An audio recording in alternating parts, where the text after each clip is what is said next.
What's up, hockey fans? Welcome to another edition of Just Winging It. Today we are joined by a special guest, a former K-Wing. I know how much the fans love when we catch up with our K-Wings alumni. This guest is currently the assistant coach of the University of Nebraska, Omaha. Spent some time with the K-Wings across 6 different seasons from 1988-89 through 1993-94, and that is Paul Jerrard. Paul, thanks for doing this. I appreciate it. My pleasure. Thanks for having me on. We'll get into your K-Wings career here in just a little bit, and I want to ask you about your playing career. But let's start with the here and now. How have you been, and how's life in Omaha treating you? Well, I guess just like anything else with this pandemic, it's been a little bit of a, learn and see on the fly as to, how everybody's adapting. But overall, we've been relatively safe. I've had the COVID. My wife's had the COVID. A number of our players have had the COVID, so now we're just trying to manage and navigate through, how we're going to finish out the rest of this hockey season, and obviously, stay safe and healthy. You mentioned your experience with the virus. How are you doing now? Have you noticed any side effects or anything? And everybody's kind of story with it is different, but did it hit you hard, or one of those things that was here and gone? Yeah, it was kind of one of those things that was here and gone. It was interesting. We had the bubble here in Omaha, and it was we played 10 games over 21 days, and all 8 teams were here in Omaha. And the night I was so excited, it was our last game. We played the very last game. I was all excited to go back home, and my wife calls me up and says, "You can't come home. I have COVID." I said, "Oh, you got to be kidding me." So I had to go back to one of my coworkers' houses. He's a single guy, and I stayed with him through Christmas. And no sooner than we were getting ready to go back into, start practice for the second half of the season, I kind of felt ill on Christmas Eve, and nothing out of the unordinary. And sure enough, 2 days later, I tested positive for COVID. So I had to come back home. And my wife had it. She was kind of just on the tail end of her quarantine, so I had to come back home now and quarantine. So.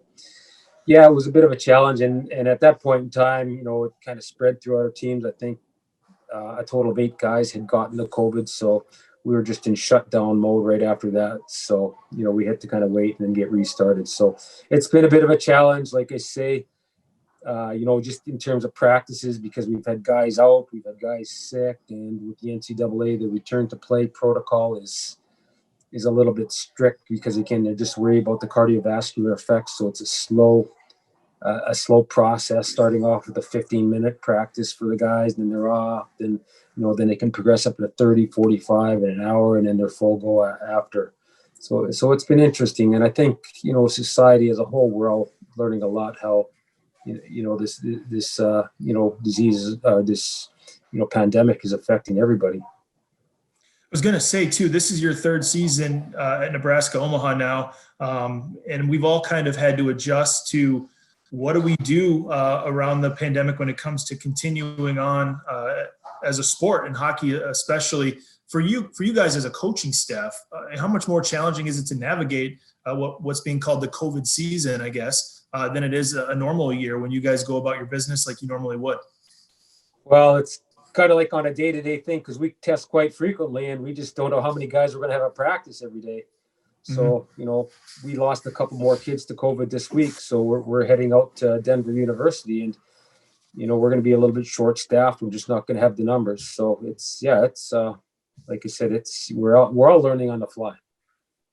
It's a tough conference too, the NCHC. It's one of the best conferences in college hockey. What's it like for you to see some of the talent come through that conference? And knowing that there's always a team, it seems, in that conference that'll get to the Frozen Four and have a shot at winning the title. Well, it was really interesting. Like you say, it's my 3rd year back now. When I came out of pro hockey, the NHL, and I said, "Wow, college hockey." I remember that, 17 years ago when I first started coaching. Yeah, it was good, but boy oh boy, once I've come here, I can't believe how good this NCHC league is in particular. How fast it is. How well coached it is. There's a lot of coaches in the league that have had NHL experience, so it's just real good. It's just a real good game, fast, played the right way, and it's impressive. I can see how some of these kids can, make the next step right out of this league into the National Hockey League. just like I said, because of all the things. And, I look at our group here and just the way these kids train. We have our own strength conditioning guy here now, exclusive to hockey, with the video system, all the things that we have to make these kids better is pretty amazing. And it was so different than when I left it 17 years ago. Well, 20 probably years now. You've coached at a number of different levels too. And what's maybe the most rewarding part about coaching Division I college hockey? Do you have any success stories of players that you've built relationships with that have gone on, to show a lot of growth in their career or make it to the highest level? It's interesting you use the word relationship, and that is a big part of coaching nowadays. Everybody's pretty good with the X's and O's. We can do a lot of pre-scouting. We can get all the stuff that we need on TV. And right now, it is the relationship building with the kids that is so critically important, that helps drive those kids. And, I've met a lot of great kids at every level of hockey that I've been at. Probably the two most fun levels I've been at are either the college or the American Hockey League, just because of the fact the kids are very receptive. They want to grow. They want to learn. They just want to genuinely get better. They care a lot. And, I'm not saying it's a little different at the National Hockey League level, because everybody's, fighting for their own piece of real estate. They got to make sure they're getting their minutes and all this other good stuff, and they're making millions of dollars. So the mindset's a little bit different. And quite honestly, you don't really have to coach those guys quite as hard, especially the older guys that have been in the league for a number of years. I found I was spending more of my, coaching time with a lot of the young pros coming up and just trying to help them in their game. And with the older guys, it's just, you're just kind of trying to move them here, move a stick here, or put a body in this lane just to help them out, because they are really good players, and they know what to do, and obviously they have to be to been in that league for as long as they have, a lot of them. You've had 3 different stints with NHL teams. You were with the Colorado Avalanche for a while, the Dallas Stars, and the Calgary Flames most recently. What's your biggest takeaway from coaching in the NHL? And is that something you'd give another shot if an opportunity came about? Well, if I go back, probably the biggest difference is coaching is it's just, like those players, and I think a lot of players too, they're kind of their own little individual identity, their own little brand. Like going back to it, they're all worried about their own little area of turf, and how am I going to get this for my next contract? And I think you find a little bit that the game is a team game, but it's not that I die for the team type game that we played probably back in my days in Kalamazoo, and even when I was in college. So the players are a little bit different that way. And as for me, and don't get me wrong, I'm not bitter towards the NHL or the American Hockey League. I was just at a point in time in my life that, if you look at my resume, I've been up, down, all around in a lot of great places, made a lot of great friends, accomplished a lot of great things. And I was just at a point in time when, I just sometimes, just your own personal happiness, and it's time for me to settle down. And the real ironic part about me settling down at later in my career like this is both my kids are growing up and they're no longer around. So it's just me and my wife. But yeah, I just had enough of the, but just some of the uncertainty. So do I get back into it in the future? Well, if the opportunity in the right situation, but to be honest, I'm really enjoying myself here at this level with the kids, the institution we have, the resources we have here to help develop. And, I feel real fortunate that I'm able to share some of the knowledge that I've gained from a lot of great people in the game with these kids to help them become better people, better players, and, better students, and hopefully be a good role model for them when they go out into their lives.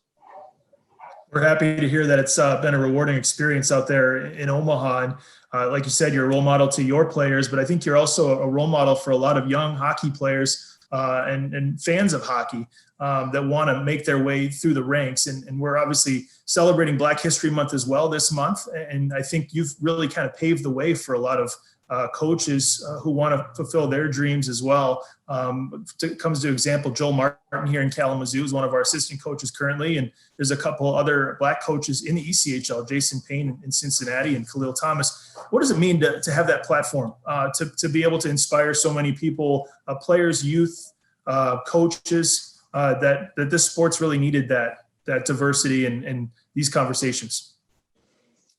Well, for me, it's a bit of an honor to have a platform and have gone before some of these guys. I'm familiar with all those guys that you had talked about. They currently sit on a group with the NHL Coaches Association, BIPOC group that I'm part of. And so we have monthly Zooms, and we talk about a lot of those things, how to advance in the game, how to get ahead. And I'm very, very happy for those guys, wanting to get ahead, obviously being, coaches of color. And I guess when I take a look at myself, just trying to be a good example, and maybe a beacon of light for those guys to say, hey, anything's possible, because, anything is possible. I dreamed about getting to the NHL as a player and, even as a coach. And I never really had a timeline on when I had to get there or even really know how I got there. But when I take a look back now, some of the things that I had done, some of the things I had learned, some of the people that I've been around,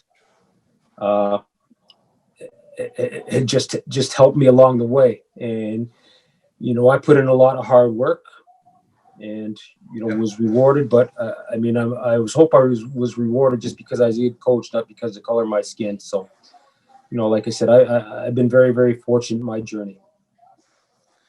Yeah, and one thing that struck me, I saw an article in The Athletic last summer. Obviously, social justice is a topic that has been very prominent in this country for the last year, where you credit your mom for preparing you for what you might hear or what you might see when you were a youth hockey player. How challenging was it? What was maybe the biggest challenge for you as you went about your career?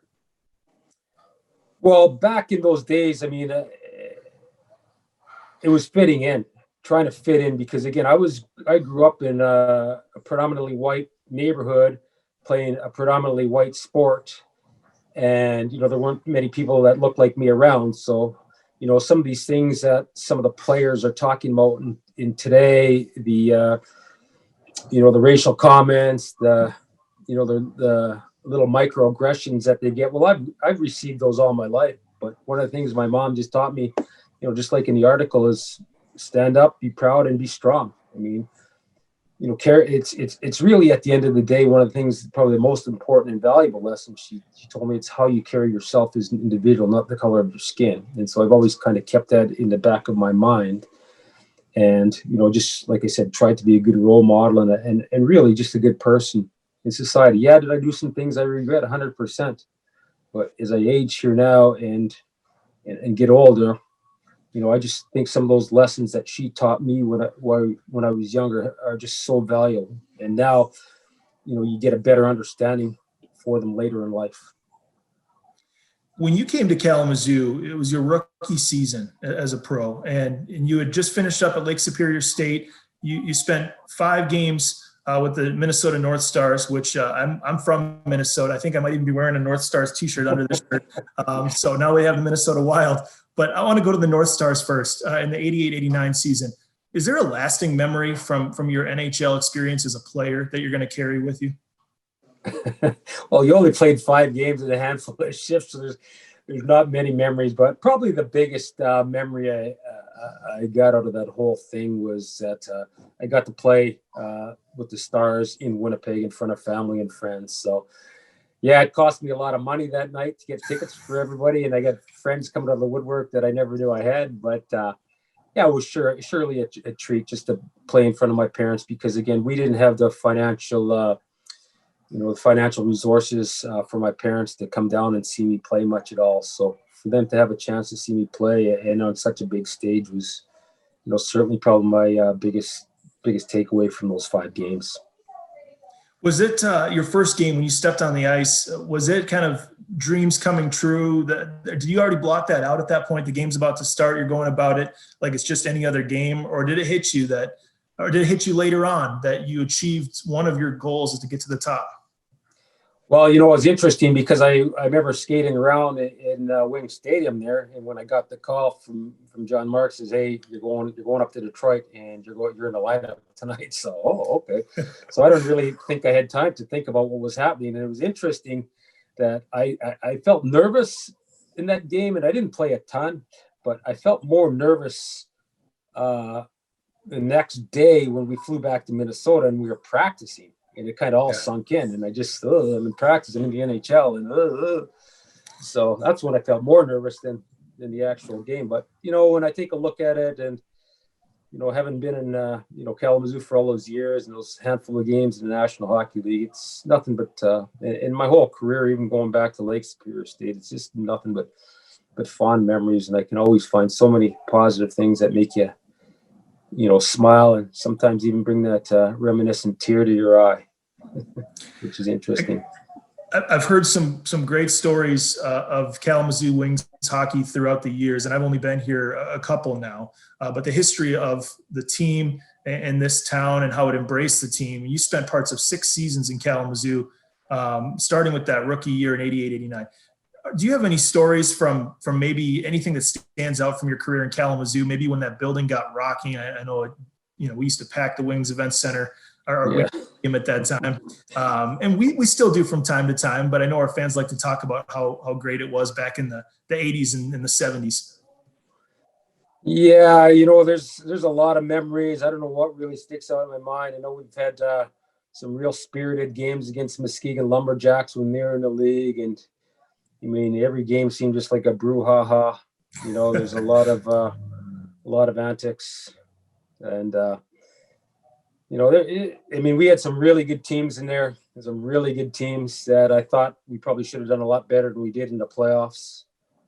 A couple of years when we were affiliated with the North Stars, and those were disappointing seasons. But overall, there's just a lot of great memories. And when I go back through Kalamazoo, when I back into Western Michigan when we're playing games, I still have some friends, and some of the old boys there, like Neil Meadmore is a guy I always say hi to. I know Wade Dawson's there, Kevin Shamahorn, and when you take a look at a hockey city, and you can tell if it's a real good hockey city by the number of players that are still hanging around there that played there at one point in time in the game. And I know there's a lot of alums around there. Dino Kolstad, another guy. So it's it's a great city and a great place. And just another point too, going back there after so many years away from there, I can't believe how much the city has grown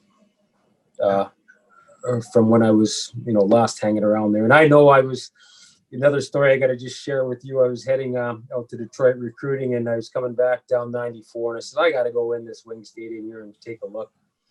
And sure enough, I got in there, and it just was really neat to go look at the old stadium. I know structurally it hadn't changed a whole lot. We had only the one annex back there, and now I think you have 3 rinks there, if I'm not mistaken. Yep. And it was just great going back, looking at some of the old pictures on the walls down there. So it just brought back some really good memories. You mentioned Neil Meadmore and Kevin Shamahorn. We've had those guys on the show earlier in the show's history since we started this when COVID ended last season back in March of 2020. We're looking to get some more of those guys on the show. But how much do you keep in touch with those alumni? You said you still talk to them from time to time? Yeah, not a ton. Probably Neil Meadmore's the guy I stay closest in contact, because every time I'm in or going to Kalamazoo, I call him up. Like last year, we were playing Western, and unfortunately our schedules didn't work out to grab a quick coffee together. But just like a lot of great memories from those guys. And I didn't play a ton with those guys, but I knew of them just from being around the city, and obviously they were still somewhat connected to the team. Sure. I wanted to ask you one more about your playing career too. Is you finished playing for parts of 3 seasons in Hershey with the Hershey Bears, and you later coached there for a bit. And now I've never been to Hershey. I've just heard stories. I have friends that have been a part of that organization. How great is that town? All I've seen is things like their teddy bear toss record of 40,000 bears or whatever it was. How great was it being in that town? It was real great. And, we were at a point in time that both my kids were really young. Actually, one was born in Harrisburg, just outside of Hershey. And I played there, and to cap off my career, we had won the Calder Cup, and the place that was the last. We won the last cup in the old arena, so I didn't have a chance to play in the new arena. But again, that place was rocking, and it was just an overall great place from management right on down to the fans, and even at that point in time, we went out there. I was out there for 3 years. We bought a home in the area. We were engulfed in a neighborhood, and that's when you start making the real connections with cities. And so we had a lot of great friends, and still have a lot of great friends out there that we talked to and exchanged Christmas cards. And so that ended up my playing career. And then I ended up getting back there a number of years later in my coaching career for a couple of years, and I started off in a new Giant Center. And it was, just every bit as exciting. It's a passionate hockey town, again, with a lot of great people. It's just a nice little quaint town there that's kind of stuck in the valley, and it's big enough that you can get out to everything, with Harrisburg, and you can go further east to Philly, but it's also a nice quiet area with some real good, genuine quality people. I only have a few more quick ones for you. When you started your coaching career, going back to Lake State, so you played at Lake State, you started your coaching career almost immediately when you were done playing. Was that something that there was a light bulb that clicked on that you wanted to go into coaching, or have you always wanted to transition into coaching at some point? Well, going down my last few years playing in Hershey, it was always something I've been thinking about. And actually, the interesting thing is I still had 1 more year left on my contract, and decided, it was, and I'll never forget the date because it was Friday, June 13th, 1997. We won the cup up in Hamilton, Ontario. And that was my last hockey game, and came back, and this opportunity arose at Lake Superior State. So I thought I'd pursue it because, at that point in time, I was 32 years old. I was married, 2 young kids. And, the flicker of light for the NHL was kind of slowly, if not completely extinguished. It was pretty damn close. And I just thought I had another opportunity to start my new life. So I took that job at Lake Superior State after the Calder Cup win in 1997. So I was ready at that point in time. I had 10 years of pro hockey at a pretty high level, and I was banged up, bruised up, and I thought it was just time to move on. You mentioned the word recruiting at one point.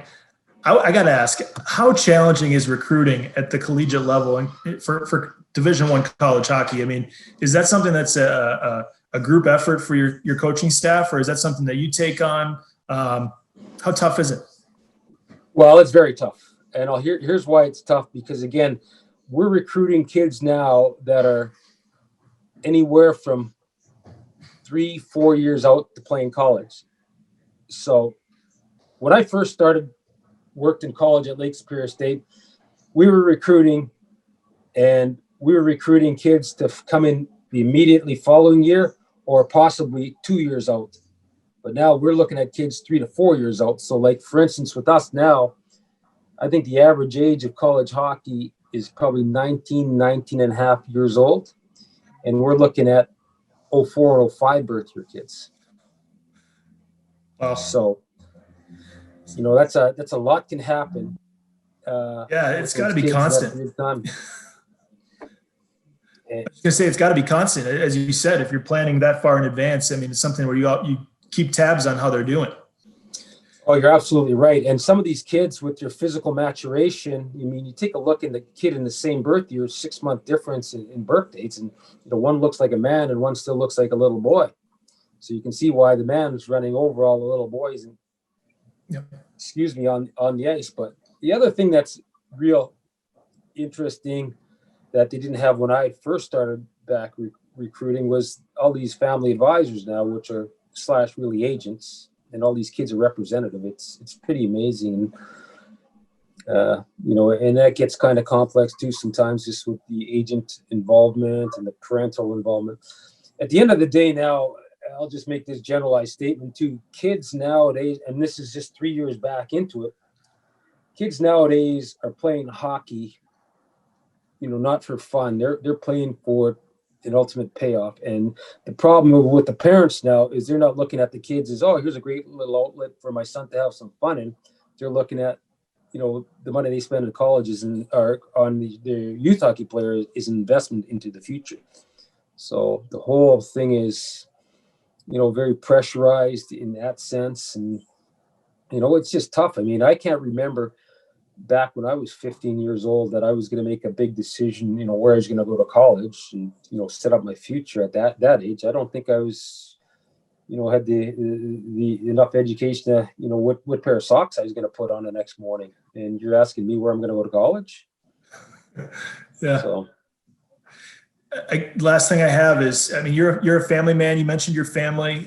This COVID pandemic has thrown us all for a loop, and obviously it's a serious health struggle. And once we get through it, once we can get it under control, where's the first place you guys are going on vacation? Do you have any trips planned? We don't have anything planned because we're just day to day, every day. But I imagine my wife's going to probably want to go down to Florida. My sister's got a place down there, and my wife loves going down there. And she's actually trying to find a way to get navigated now during the COVID. But I'm staying home. I mean, honest to goodness, for as much as I travel, sometimes just sitting at home as a coach is a holiday enough for me. So. Paul, thanks so much for doing this. This was a treat for me, and it was great hearing about your career. We wish you guys nothing but the best out there in Nebraska, Omaha. Hopefully you guys can make a run in the NCHC, and we're hearing more from your coaching career going forward. It's been great. Well, it's been great for me, John. Thanks for catching up with me, and all the best. Stay safe. You also. Thank you.